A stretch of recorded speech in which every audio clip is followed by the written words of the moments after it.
Hey guys, welcome back to Wheels, Guns, and Shoes, home of the free and the brave, not the enslaved and timid.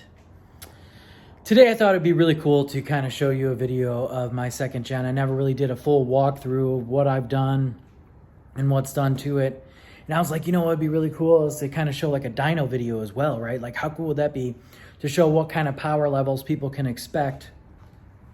But I called a couple places around my area, and it's not as easy as I thought it was going to be. So the first place I called was Duramax Tuner, or Calibrated Power. Very popular, right? I mean, they had a lot of YouTube channel views, and you know, like people know about them. So I called them. They said they absolutely don't do second gens anymore. They said the EPA is getting down on them. So I was like, okay, well, what do you recommend? You know, like who would you tell me to go to? And then they said Dan's Diesel Performance.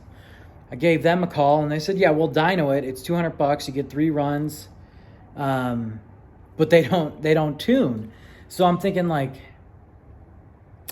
then what the hell's the point, right? Like, I can guess what my horsepower is. I could do a 0 to 60, right? I could buy, instead of spending $200 on that, I could spend $200 to buy a 0 to 60, and then you could calculate, you know, and it also does quarter miles too. And you could kind of calculate your horsepower that way based off weight and things like that. And that would give a more accurate reading. I mean, the reason I'm going to get these tuned or going to a dyno is for them to, you know, kind of put their expertise and be like, hey, you know, maybe you got a boost leak, or maybe this injector ain't running, or maybe something's not working right because you're not making the power that you should be making, or it's not pulling air, or maybe you got too low of a stall, right? Which I think I already do. I have a low stall, and I think I should have just went with the stock stall in my truck.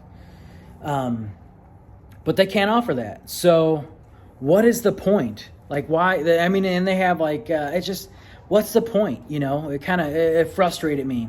So you guys let me know what you think about that, but make sure you like and subscribe, and let's get into the video.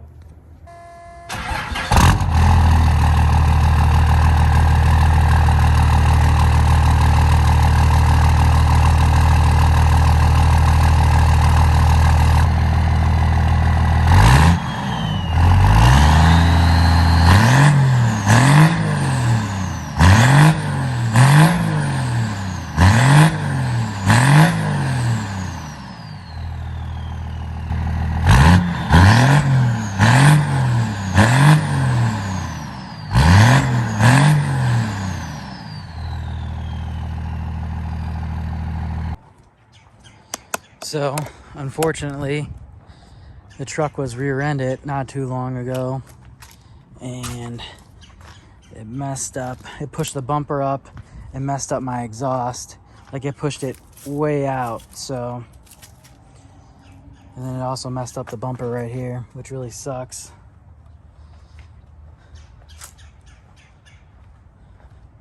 I mean, it's pretty clean. I did a lot of body work, actually, to this thing. I guess the first thing we'll talk about is probably supporting mods, right? Like everybody does the turbo or the cold air. But we can first talk about the lift pump. So I have a sump, and you're wondering probably why there's 2 there. And I also have an Air Dogs fuel intake. So you can kind of see, like, and I didn't like the fast one, to be honest. That's why I went with Air Dog, because it uses like the thing that screws on to the fuel tank, and that seems easier to replace than the whole fuel tank. So I was like, well, seems to make sense to use that one. And you can kind of see right here, I got one of these coming into that, and I also have the thing that goes into the pump. And then here's my fast, I think it's a 165, and I like it tucked up. I don't like it seen, so that's up there.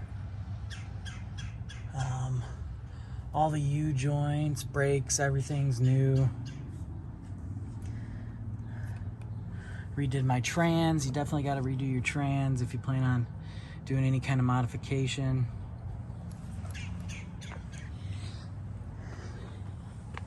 I did billet input shafts, and I didn't do any other billet. I didn't do a billet intermediate or a billet output shaft, just the input. I bought the kit from Fire Punk and did it myself. Well, actually, I had the help from Veracruz Transmission, but they kind of let me do it, which is really cool. Good friend of mine that I went to school with, so I mean, that's probably why I was able to do that. And all the video, unfortunately, just didn't turn out. Like, the audio wasn't working and a whole bunch of other stuff. So, I mean, it was really shitty, the situation that happened. Got an amp, got a sub, some cheap speakers, door cranks, no automatic. New dash, edge tuner, all my gauges. I think I want to get black gauges. So when I bought the truck, it had these two, right? This one and this one. And to match them for the meantime, I just went with another white. And it actually only had 2 pods, so I went with a 3. Need some seats, probably all the way around. And then this interior would be pretty good. Probably you could use some door sills too.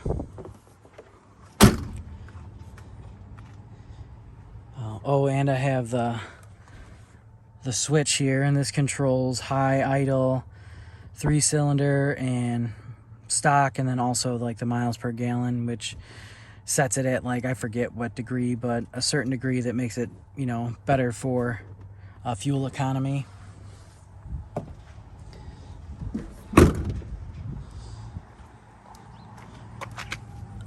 I got the spacer in here, so it's a 2-inch lift, and then I got Bilsteins. I also got these on eBay. It's like it reduces the tower, so it's a shorter tower, and then it tells you what shocks to use. I thought that was pretty cool. Track bar from Dodge Off-Road, which is terrible. It's already rusting like crazy. I can't even believe it, to be honest, how bad it's rusting. You can see Dodge Off-Road. I mean, I called them and let them know right away that, hey, this thing's peeling. They didn't care. Their customer service is terrible. I probably would never buy anything from them again, to be honest, unfortunately. Here is my blue top gearbox. I'm just noticing that, oh, it's not leaking. That's probably just something else. Okay. I got a super dampener, like a fluid super dampener. I think that's what they're called. I don't know if you can see it. Or maybe it's just called fluid dampener. The super dampener is on the gas. EMF ball joints.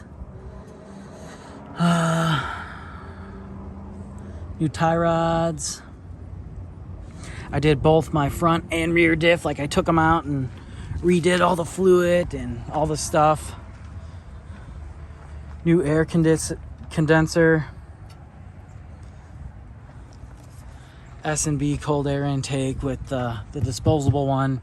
I'm not really, I mean, I've always had the K&N and stuff like that. I've never cleaned them. I don't know. I just don't clean them. So there's no point of doing that because I just won't clean it. So I decided to get a disposable one.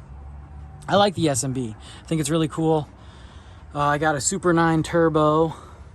I ran all my own lines. So I made these myself. This is the feed line. And then, so I drilled and tapped this to fit a bigger end. This is an exhaust from Power Driven Diesel. I got some Power Driven Diesel 0.1 sack injector tips, and I put them on these. Head studs from, I forget the name of the company, but they were cheap head studs. I'll link that once I figure that out. I do have a grid heater. Everybody always deletes those, but I don't know, to me it doesn't seem like it really restricts the air that much. High banks, high ram intake, power driven diesel boots, and clamps.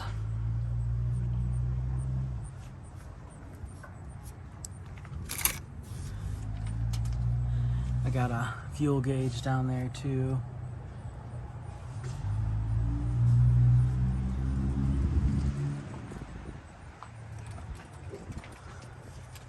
See, I'm trying to think what else I did. Oh, alternator, of course. Gates, belt. Performance-wise, I think that's it. I think that's all I did performance-wise.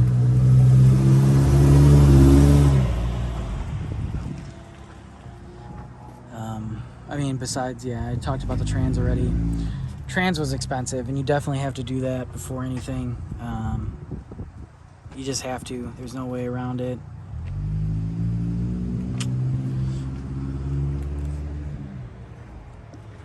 Let's see. I think I got a high pressure relief valve for the VP.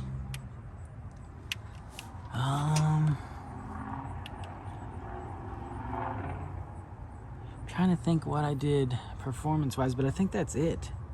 And that costs a lot of money. All that stuff I mentioned. I'd have to figure it out, but I'll probably figure that out for the video and tell you exactly how much performance-wise I have in the truck. I would have to say at least 10,000.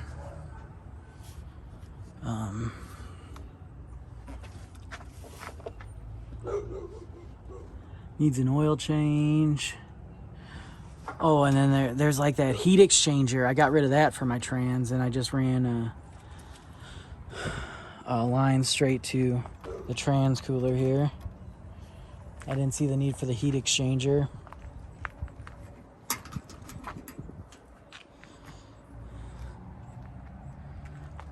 I put the 4th gen front bumper on it.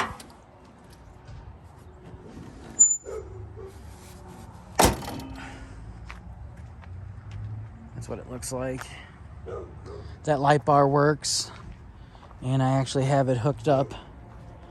I'll show you guys where I have it hooked up and what I did. I thought it was pretty cool.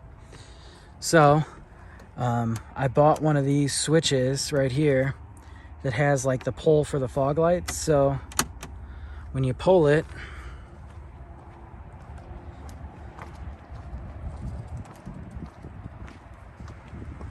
light bar turns on.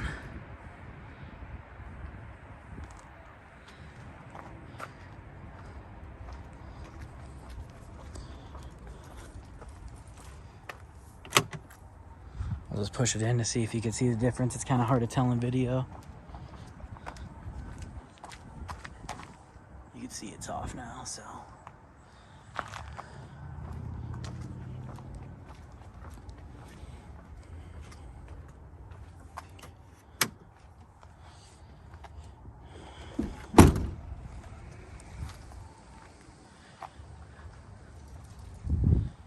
Get some good shots of this thing. I'd like to do wheels and tires, but I mean, honestly, I'm not too worried about that.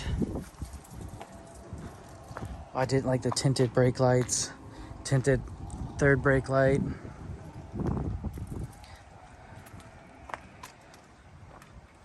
Oh, how long has that been there? Hopefully not for long.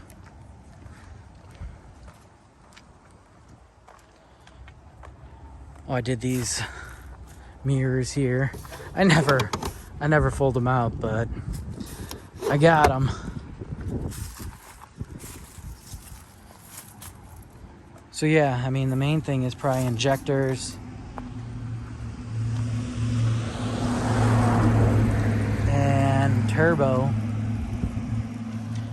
And the comp box.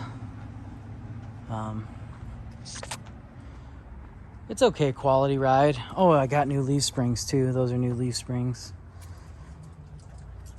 I'd like to get some soft coil leaf springs. I thought that would be really cool.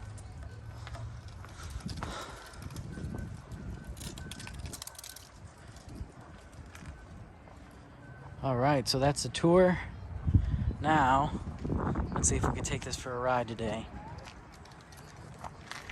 I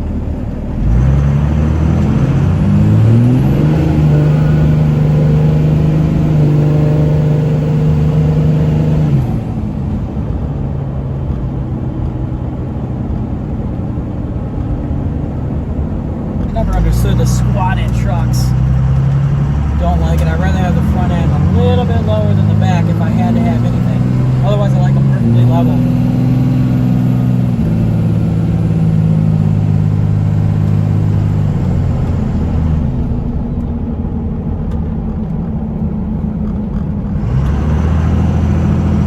Man, that's some terrible glare. Wish I had a filter or something for it. Maybe. The hell? There we go. That kind of helps, right?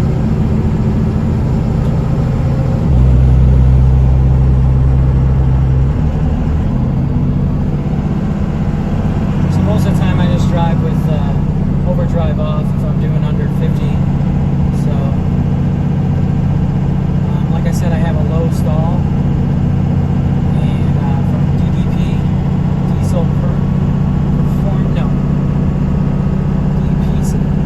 Performance Converters, DPC, that's what it is, DPC.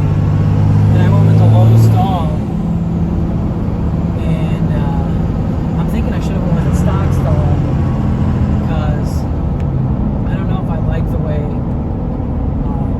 like, so if I just, like, from a standstill, if I don't build boost, right, if I don't stage the turbo to where it's starting to light, it just doesn't really hit, like, off the line, you know what I mean?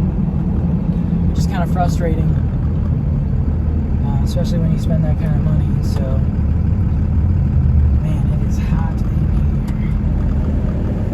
Get some air conditioning going.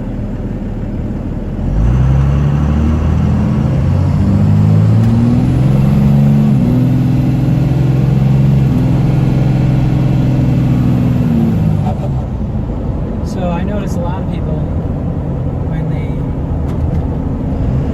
drive like performance trucks and things like that, especially if it has trans work, they let off the gas but like before it shifts, and you really should just hold it. It's easier on the transmission because it's actually like the clutches are hitting, right? Instead of like sliding into gear. So that's just something that you should be aware of there.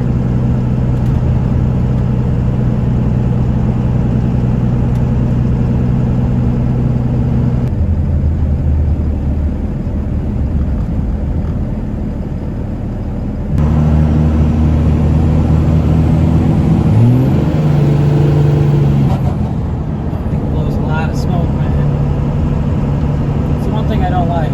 It's like, get it like right there, you know, and see, like right there, it's just blowing smoke, and that comes into like the common rail versus like VP versus other things, right? So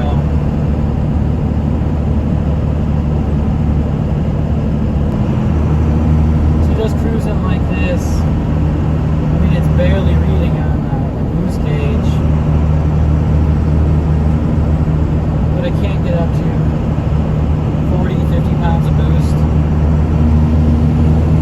There's 10. Overall, not a bad truck. I like to see what I can do. See, like that's barely hitting the throttle. I'll show some clips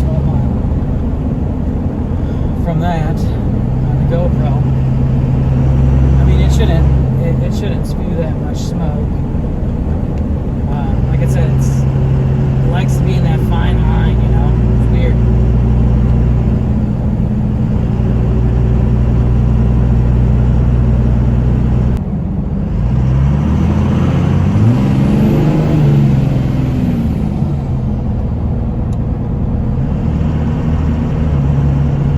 A lot of smoke.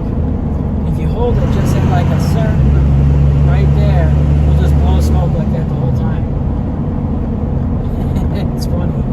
I think that's because of the low stall. It kicks it into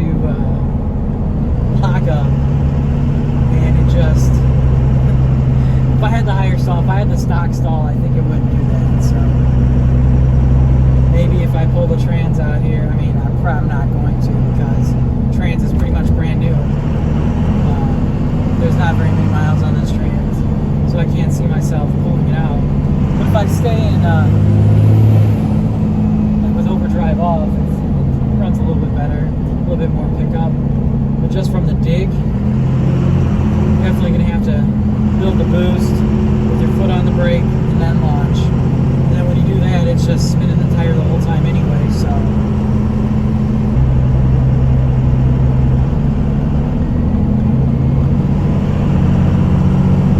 So it's at like 5 pounds of boost right there. Drop though. It barely moved on the gauge. And it just jumps up. That was 40 pounds of boost.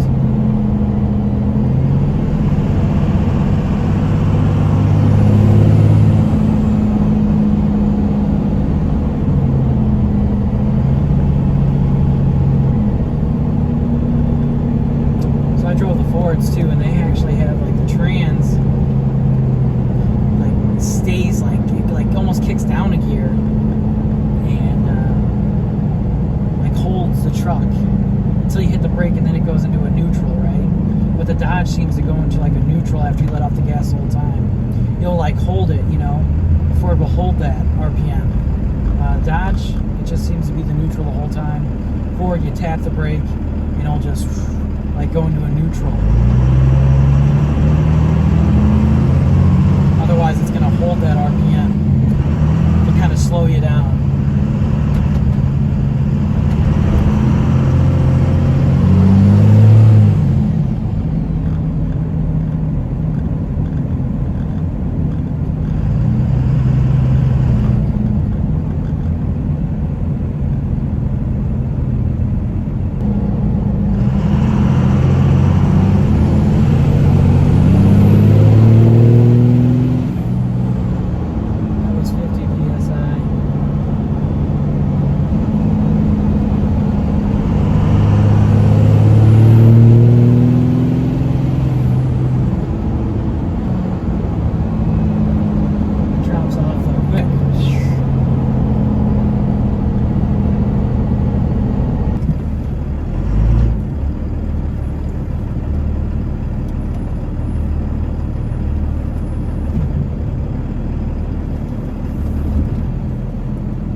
Alright guys, thanks for watching. Make sure to like and subscribe even if you didn't. And this is Wheels, Guns, and Shoes.